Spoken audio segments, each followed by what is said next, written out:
He paid her father's debt in cold hard gold and told the man to hand over his daughter. She thought she was being sold to a brute who would work her to the bone in the frozen wilderness of northern Ontario. She had no idea he was the only person in the world who had never stopped looking for her. The autumn of 1883 came down hard on the Bruce Peninsula, dragging with it a killing cold that settled into the bones of the limestone bluffs and refused to leave. For Thomas and Agnes Whitfield, the cold was just another enemy in a long war they were losing. Their farm outside of Weirton had never been prosperous. 2 rocky acres wedged between Georgian Bay and a stand of black spruce that blocked what little sunlight the short growing season offered. But what the soil had failed to produce, Thomas had borrowed against. Year after year, note after note, until the stack of debts he carried had grown heavier than any crop he'd ever harvested. The man who held most of those notes was a merchant and land speculator named Aldous Crane, who operated out of Owen Sound with the quiet efficiency of a man accustomed to owning things. Crane arrived at the Whitfield farm on the 3rd Tuesday of October, just as the first hard frost was cracking the mud in the yard. He came with a ledger, a hired man on horseback, and absolutely no intention of leaving empty-handed. Inside the farmhouse, pressed against the cold plaster wall beside the window, stood Adelaide Whitfield. She was 22, with her mother's dark eyes and her father's stubborn jaw, and she had been listening through the thin glass to every word exchanged in the yard for the past 10 minutes. She heard Crane read the total aloud, $340, an impossible sum, and she heard her father's voice crack down the middle like green timber. Thomas Whitfield was not a weak man, but 3 failed harvests, a dead milk cow, and a wife whose cough had worsened every month since August, had ground him down to something barely recognizable. He stood with his hat in both hands, twisting the brim, and could not produce a single word in his own defense. Crane exhaled through his nose. He let the silence sit there, fat and comfortable, the way men like him always did. Then he said, with the particular patience of someone who had already decided the outcome, that there was another arrangement available, if Thomas was willing to be reasonable. Crane needed a housekeeper for his residence in Owen Sound, a capable young woman to manage the household and attend to guests. Adelaide's indenture, 3 years, properly contracted, would settle the ledger entirely. Adelaide's hands went cold against the window sill. She knew what Aldous Crane's household meant. She had heard the talk from women in town. Thomas was already shaking his head, backing away from Crane's horse, when the sound of iron-shod hooves came heavy and slow from the lane. The hired man on horseback wheeled around. Crane looked up with the expression of a man whose afternoon had just been complicated. The horse that came through the gate was a large gray Canadian, built thick through the chest and neck, moving with the unhurried confidence of an animal that had covered serious terrain. The man in the saddle was larger still. He wore a canvas coat lined with wool, dark with weathering and wood smoke, and a wool cap pulled low against the wind. He had the kind of face that had been outdoors for so many years it had simply become part of the landscape. Jaw like a shelf of rock, a scar that ran from the outer edge of his left eyebrow down toward the cheekbone, and eyes that were a quiet, very pale gray, the color of Georgian Bay in February. His name was Silas Morrow. In the communities along the north shore of the peninsula, he was known mostly by rumor. A trapper and sometimes guide who ran a line through the interior forest up toward the Sauble River, who came into town twice a year for supplies, who never started trouble and never particularly finished it either, because trouble tended to move out of the way when he appeared. Nobody knew much about where he had come from before the bush. The bush was simply where he was. Silas pulled the gray to a stop without entering the yard fully, staying near the gate. He looked at Crane. He looked at the hired man. Then he looked toward the farmhouse window, just for a moment, a single, still glance, and Adelaide felt the back of her neck go tight without understanding why. "I'll ask you to state your business plainly," he said to Crane. His voice was low and unhurried, the kind of voice that didn't need volume to land. Crane told him it was private business and none of his concern. Silas reached into the inside pocket of his canvas coat and withdrew a fold of paper currency, worn soft at the creases. He counted it in his palm without hurrying, then added several gold coins from a separate pocket. He held the sum out to Crane's hired man without fanfare. $360, he said. 20 over on account of the inconvenience. Debts paid. The girl's contract is mine. The hired man looked at the money, then looked at Crane. Crane's face did something complicated and then settled into the smooth blankness of a man reassessing. He looked at Silas the way he might look at a contract clause he had not anticipated. Then he took the money, had his man count it, and sat very straight in the saddle for a long moment. "She's not suited for bush life," Crane said, as if offering a helpful observation. "That'll be for her to work out," Silas said. Crane tipped his hat with the brisk efficiency of a man closing a file and rode out of the yard without looking back. His hired man followed. In the farmhouse, Adelaide had not moved from the wall. Her father was sinking to his knees in the mud of the yard with his hat pressed over his face. Her mother had come to stand in the kitchen doorway behind her, one hand pressed flat against her sternum. Adelaide watched the large gray horse stand patient and still in the lane, while its rider waited. She had just been purchased, traded for a stack of worn bills and a handful of gold coin by a man she had never laid eyes on in her life. The rational part of her mind, the part that was still functioning, told her that whatever came next in Crane's house would have been worse. The rest of her mind was simply quiet, with a fear that had no edges to it.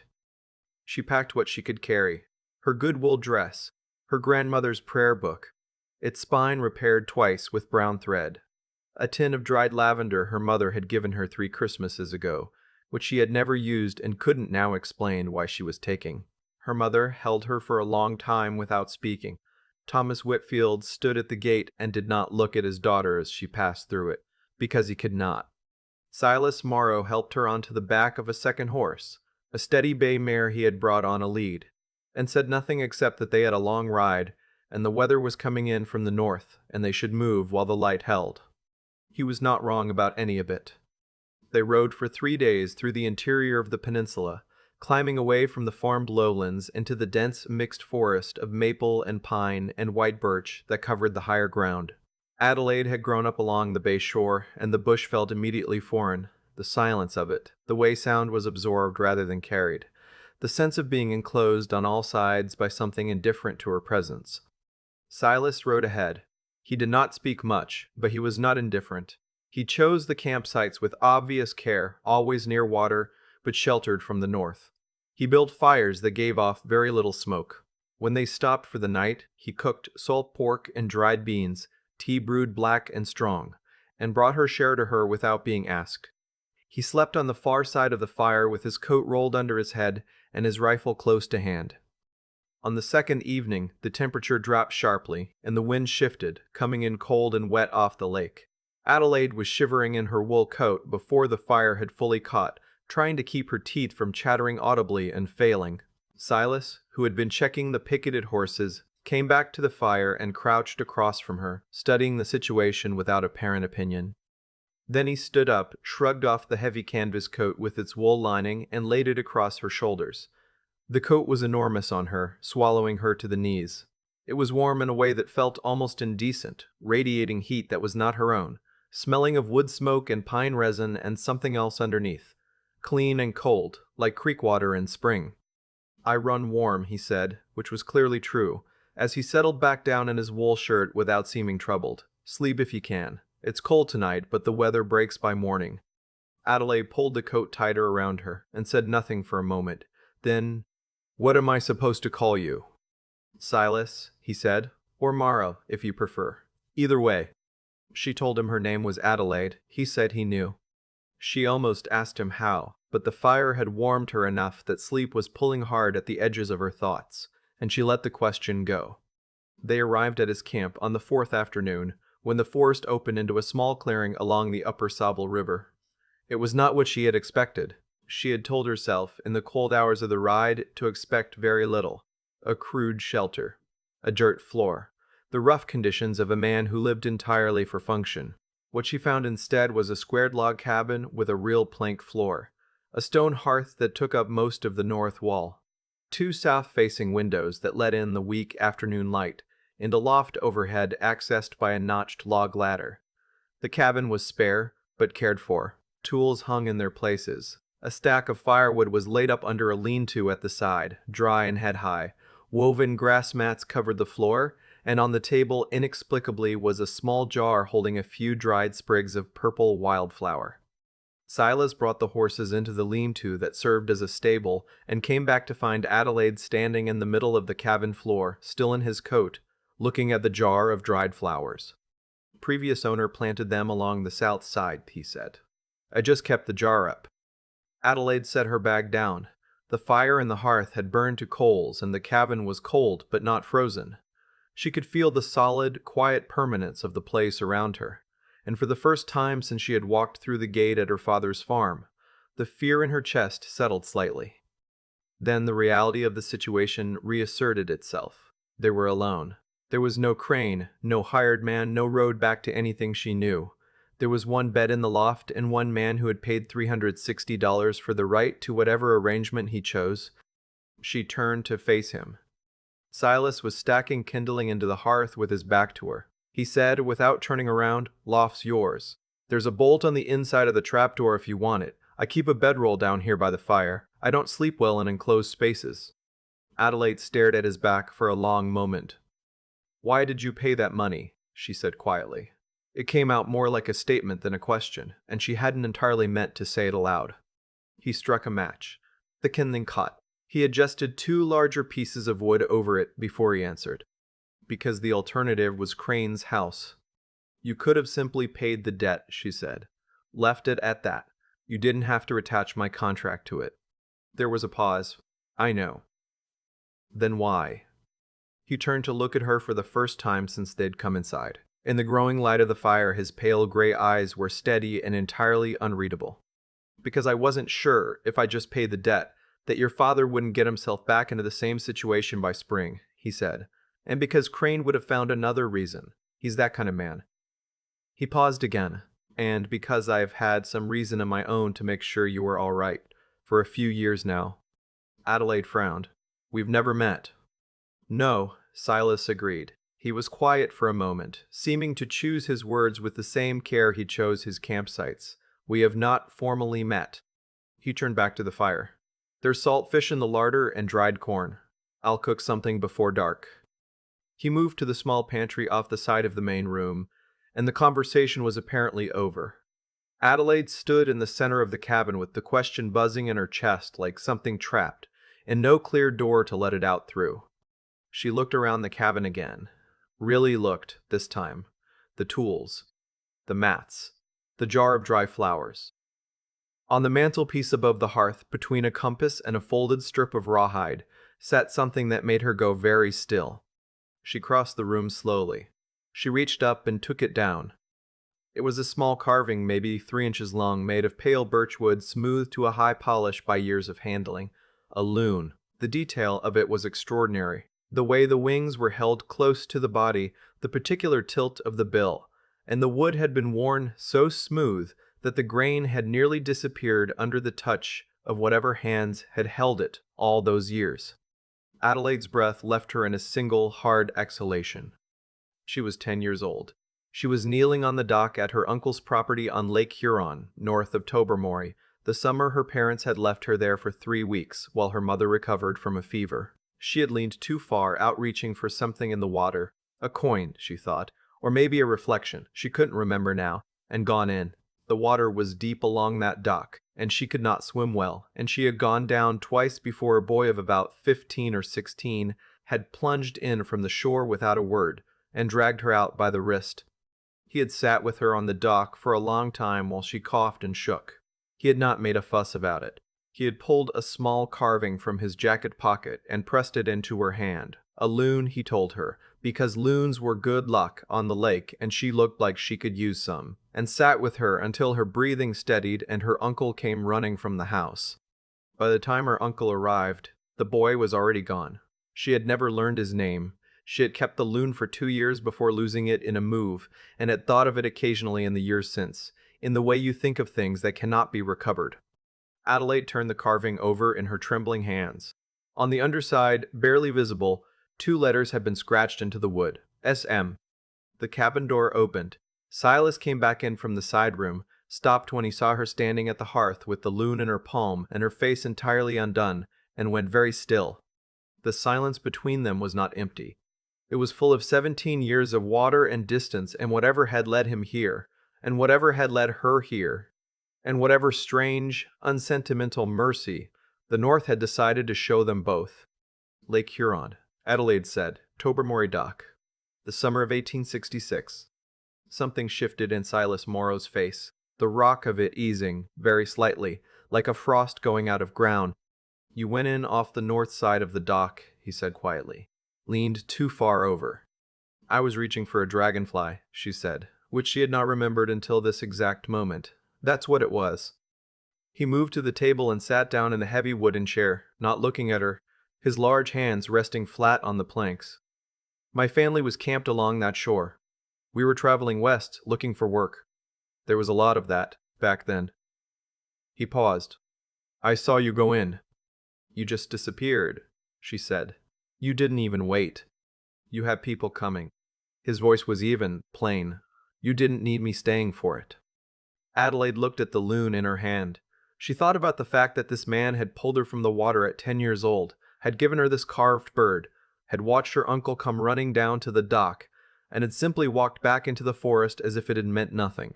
And then she thought about the fact that he was here, 17 years later, in a cabin in the northern bush, and she had been walking toward him across every bad harvest and broken promise and closed door without knowing it. How did you know who I was? She asked. When you saw me in town, how did you recognize me? Silas was quiet for a moment.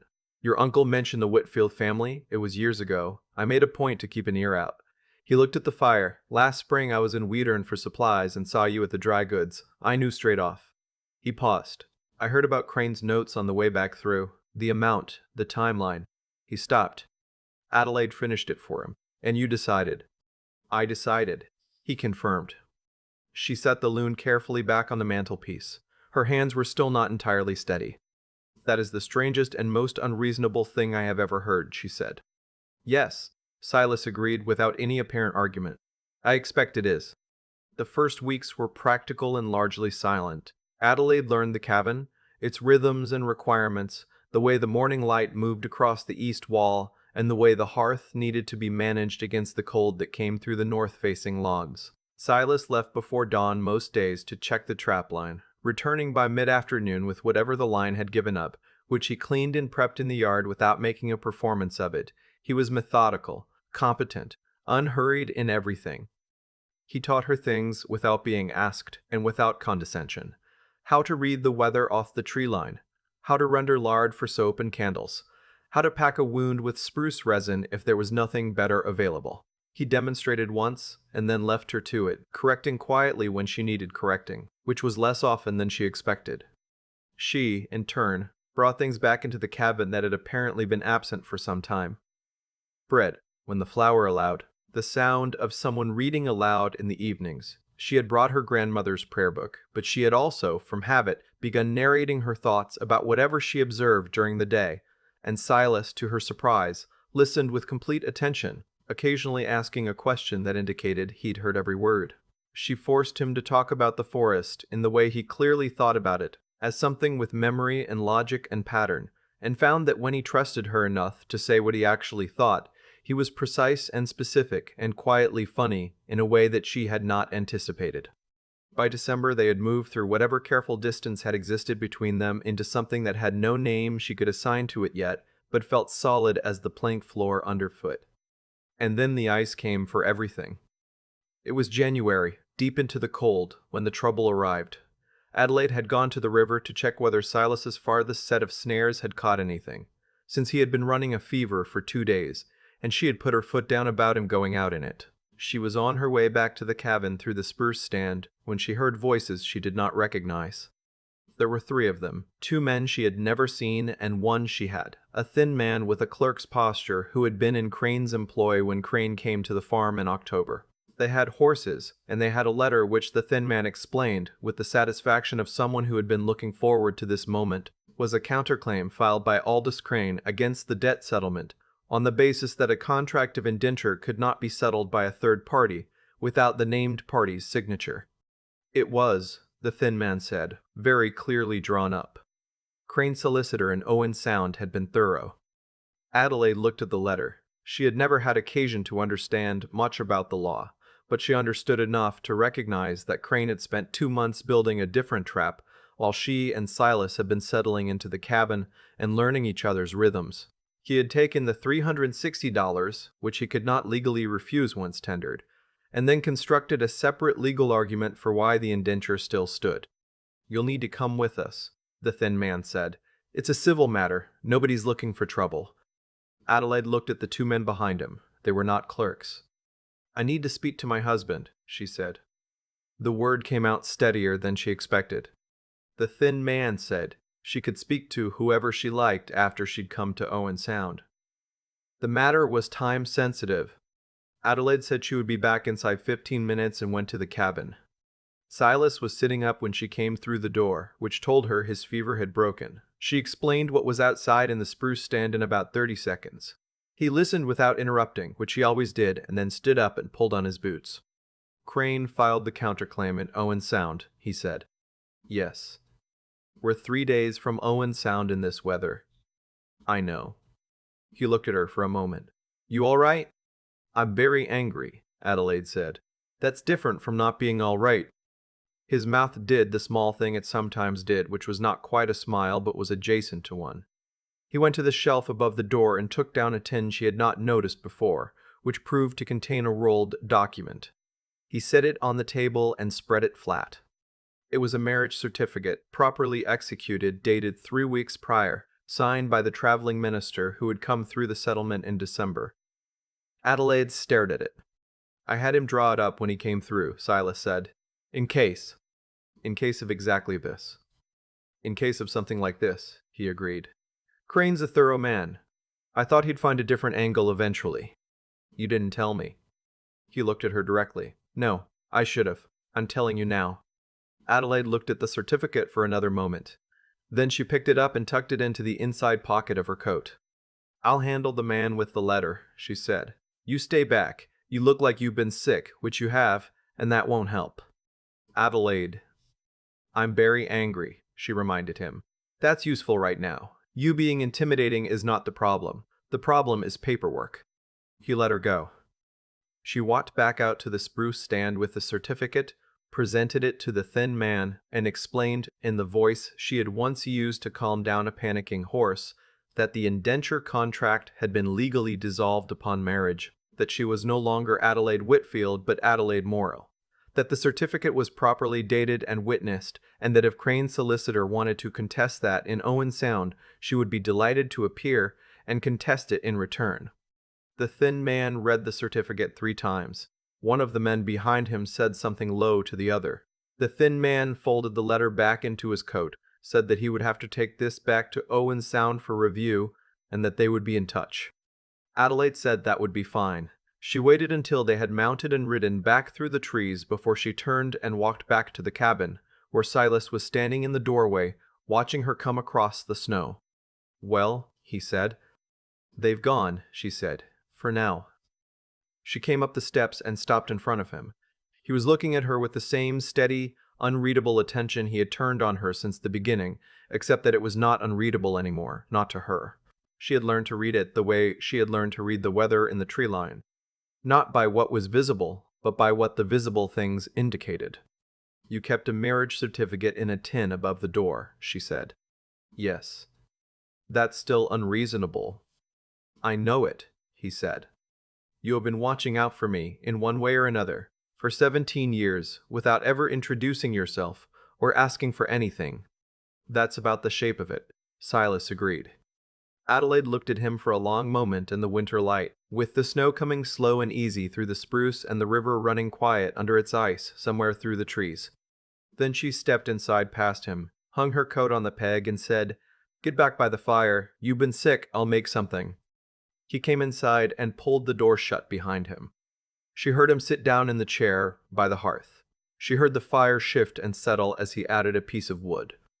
After a moment, from the direction of the fire, his voice came quiet and without ceremony. "Adelaide." She looked around from the pantry shelf. "Thank you," he said, "for coming back out of those woods." She understood that he did not mean from the spruce stand just now. He meant from everything, the dock, the years, the farm, the ride north through the cold, all the distance between 10 years old and here. "You handed me a loon and disappeared," she said. I had 17 years to think about where you went. In the spring, when the ice went out of the Sauble River with a sound like artillery, Adelaide wrote to her father. She told him the debt was paid and the land was his, and that she was well and living in the north. She told him that if he wanted to keep the farm for the next generation, she knew a man who could help him get the soil right, who understood the limestone shelf and how to work with it instead of against it. She asked about her mother's cough. Thomas Whitfield wrote back in June, in the careful, large handwriting of a man who had not written many letters. He said Agnes was better. He said the farm was holding. He said he was glad she had found a situation that suited her. He did not say what they both knew, which was that he would carry what he had done at that gate for the rest of his life. And Adelaide did not press him on it, because some things are between a man and whatever he finds himself facing at 2 in the morning, and cannot be settled by correspondence. By summer the bush had come fully alive around the cabin, the loons calling out on the river bend, the fiddleheads pushing up through the black soil along the bank, the whole northern light of Ontario pouring clean and clear through the south-facing windows. Silas had built the cabin to catch. Adelaide had learned to love it without reservation, not because it was easy. It was not easy. It asked something of you every single day, but because it was honest in the way that mattered. It did not pretend to be something other than what it was. Silas, she had discovered over the months, was the same. He was not a man who said much, but everything he said was true, and that, she found, was rarer and more valuable than she had been raised to understand.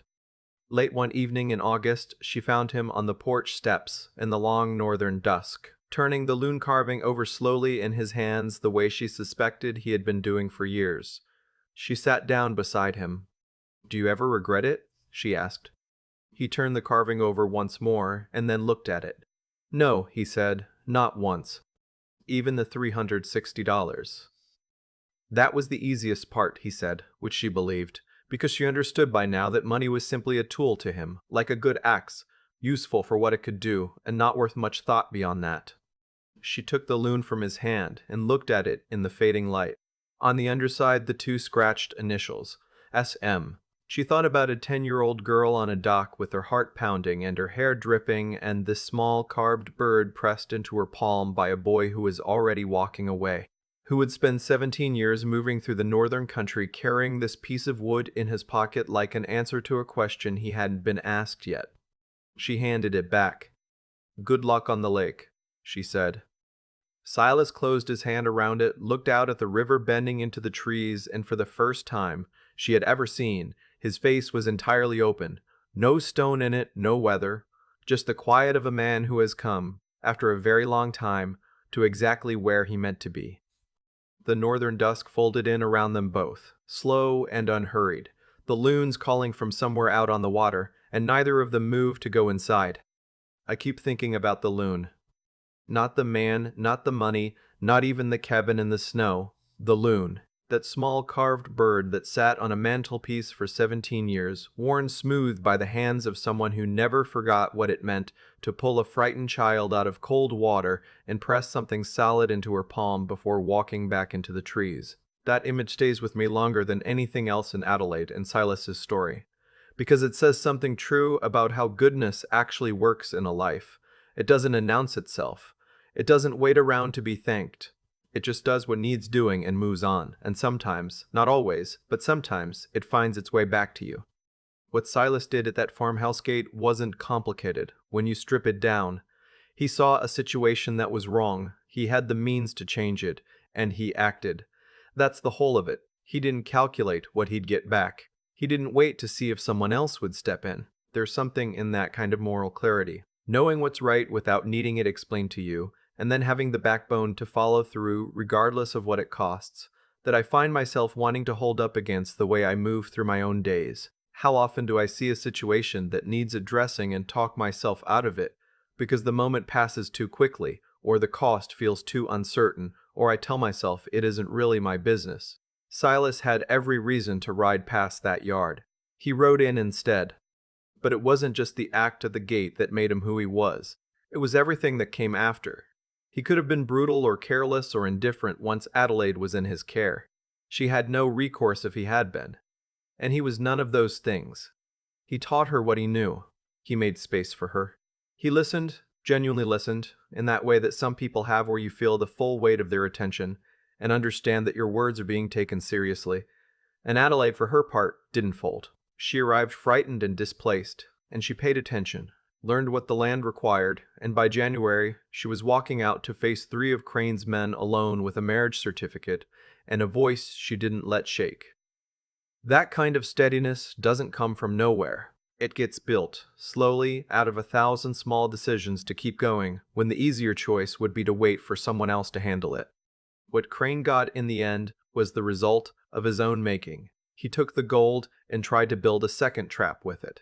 And it didn't work, because he'd been so focused on what he could extract that he never thought to account for what he was dealing with. That's the thing about people who treat others as resources. They tend to underestimate them, because they've never bothered to look closely. Silas had looked closely. Adelaide had looked closely. They had paid attention to each other with a kind of honesty that Crane, in all his thorough legal paperwork, never applied to a single human being in his life. I think that's what the story is really about, underneath the fur coats and the frozen rivers and the locked cabin door. It's about what happens when you do the right thing, not because it benefits you, but because you can't, in good conscience, do otherwise. And then it's about what happens when you bring your whole mind to bear on a hard situation, instead of panicking. And then it's about what happens when 2 people decide, separately and together, to keep going through the long cold dark until the ice breaks and the loons come back. The North gives nothing for free, but it keeps honest accounts,